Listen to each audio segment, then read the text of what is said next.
2008 жағдай қалай болды, есіңізде ме? Енді есімде, да. Есімде, кейбір жерлер есімде. Енді айтатын 2008 11 январда апат болды. 30 адам қайтты, 21 жердің астында қалды. Марқұм болып кетті. Марқұм Иманды болсын. 9-ын алып шыққан. 9-ын жерілген. Бізде 13 жігіт тежол тарапынан жараланып қалдық. Тежол тарапынан. Бәрінікі әртүрлі баспен, күйген. Одан бері міне 13 жыл болды. Инвалидтан бас ауырады. Бардық. Жол кетті. Жарты өмірімді алып кетті. 20 жыл стажым бар. Давай, асықтырады, газ. Мен ойлағам енді, бұл енді ешқашан қайталанбай шығар деп, Енді 13 жыл өтті, енді мұна болмас мұндай. Көрмегенде түсінбейді адам ол. Әлі көз алдында ойнап тұр. Қып-қызыл, олай емес. Шіркін жан берген олай емес қой. Жас жігіттер кетті. Мама прощай деп қойды қасында. Өтіп бара жатқанда. Әлі есте олақта қалыпты.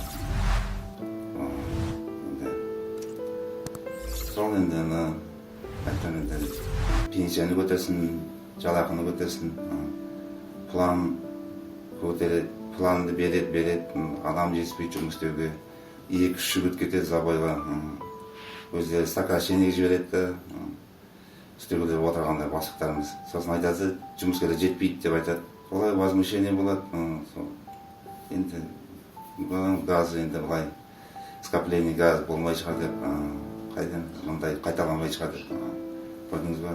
Сіз жаңа айтып жатсыз ғой, асықтырады деп, тез деп. Сонда нені тезірек олар өнімді өндіру үшін асықтыра ма, не істейді сонда? Ертеде білдіңіз ба, мына қалай 3-4 лавалар болатын істегенде, 3-4 проходка болатын. Қазір бір проходка, бір лава. Сонымен давай жұмыс. План керек деп, солай енді. Жаңағы пенсия көтермейді, қымбатшылық заман бәрі өсіп жатыр, бағалар.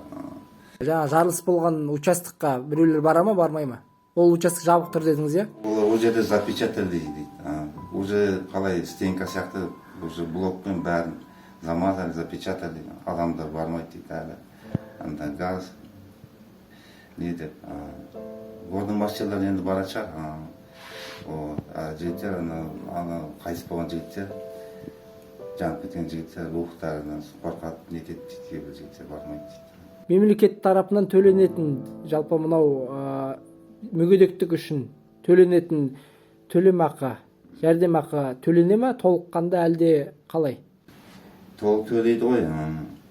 Енді мен көрдіңіз ба, бірінші группаны алып қойған, екінші группа қалдық.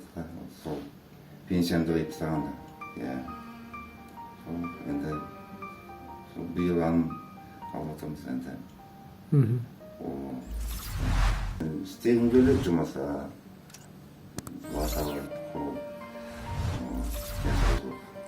Айтатын енді шахтерлер 55 год, 50, Россияда міне мысалы 50 жас Путинді. А бізде 63, олай қалай. Жігіттер даже 63-ке жетпей жатып, марқұм болып отыр, қайтып кетеді. Мен айтатын енді, ең болмаса бір 55 жас болса екен. 50 жас енді бере қоймайды шығар. Эта проблема снова обострила вопрос социальной справедливости к людям, работающим в сотнях метров под землей или у раскаленных металлургических печей, всех представителей опасных и особо опасных профессий, имевших ранее право на пенсионное обеспечение согласно списка 1 и списка 2. Вопрос не только в выплатах и компенсациях семьям погибших, которых уже не вернуть ни за какие деньги. Проблема в том, что и безо всяких аварий большинство рабочих этих профессий задолго до пенсионного возраста получают букет профессиональных заболеваний и теряют способность работать по своей специальности, а многие просто не доживают до пенсионного возраста. В этой связи депутатская фракция «Ак Жол» считает необходимым вернуть возраст выхода на пенсию для шахтеров, металлургов и других профессий согласно спискам 1 и 2.